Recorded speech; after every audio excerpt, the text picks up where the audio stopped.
কিছুক্ষণ পরেই শুরু হতে যাচ্ছে ফ্রান্স বনাম স্পেন ম্যাচ। এই ম্যাচে কে জয়লাভ করবে? না, এই প্রশ্নটা আর করব না। আজকের ম্যাচে অবশ্যই ফ্রান্স জয়লাভ করবে। না, স্পেন জয়লাভ করবে। আজকের ম্যাচটা হবে বাঘে সিংহে লড়াই। যে লড়াইয়ে একজন জিতবে আর একজন হারবে। না, একদল জিতবে, একদল হারবে।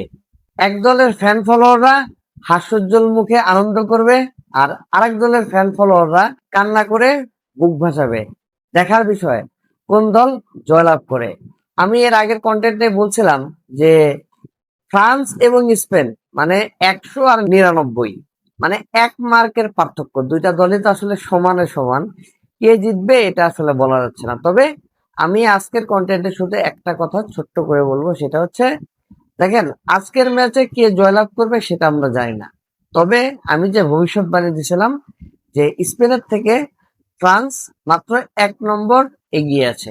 তবে এখানে একটা কথা কি জানেন, ধরেন ফ্রান্স ভালো খেললো, কিন্তু 2022 ওয়ার্ল্ড কাপের ফাইনাল ম্যাচের মতো খুব ব্যাড লাক। যদি ফ্রান্সের ব্যাড লাক হয় তাহলে তো ফ্রান্স হেরে যাবে। আর স্পেনের যদি গুড লাক হয় তাহলে স্পেন জয়লাভ করবে। কারণ স্পেন এমন একটা দল, যে কোনো সময় যে কোনো মুহূর্তে শক্তিশালী যে কোনো প্রতিপক্ষকে তারা হারাতে পারে। আপনাদের কি মনে আছে 2010 সালের যে ওয়ার্ল্ড কাপ হয়েছিল, সেই ওয়ার্ল্ড কাপে জার্মানি খুব শক্তিশালী একটা দল ছিল। 2010-এর ওয়ার্ল্ড কাপে কিন্তু আর্জেন্টিনা 4 গোল হজম করেছিলেন জার্মানির কাছ থেকে। সেই জার্মানি কিন্তু 2010-এর ওয়ার্ল্ড কাপ ফাইনাল ম্যাচে যখন স্পেনের মুখোমুখি হলেন, তখন জার্মানি কি খেললেন ফাইনাল ম্যাচে সেটা কিন্তু আমরা জানি। সেই ম্যাচে কিন্তু স্পেন জয়লাভ করে ঠিকই ওয়ার্ল্ড কাপ ছিনিয়ে নিয়েছিল জার্মানির কাছ থেকে।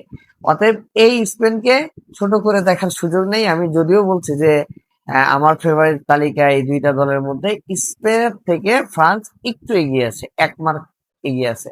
তবে যদি ফ্রান্সের আজকে ব্যাড লাক হয় তাহলে ম্যাচ হেরেও যেতে পারে, আর স্পেনের যদি গুড লাক হয় তাহলে ম্যাচ জিতেও যেতে পারে। এখন দেখা যাক এই ম্যাচে ভাগ্য কার সহায় হবে সেটা আমরা জানি না। যার ভাগ্য ভালো হবে সেই ম্যাচটা জয়লাভ করবে, সেই ফাইনালে উঠে যাবে। দেখা যাক কোন দল জয়লাভ করে। সবাই ভালো থাকবেন। আল্লাহ হাফেজ।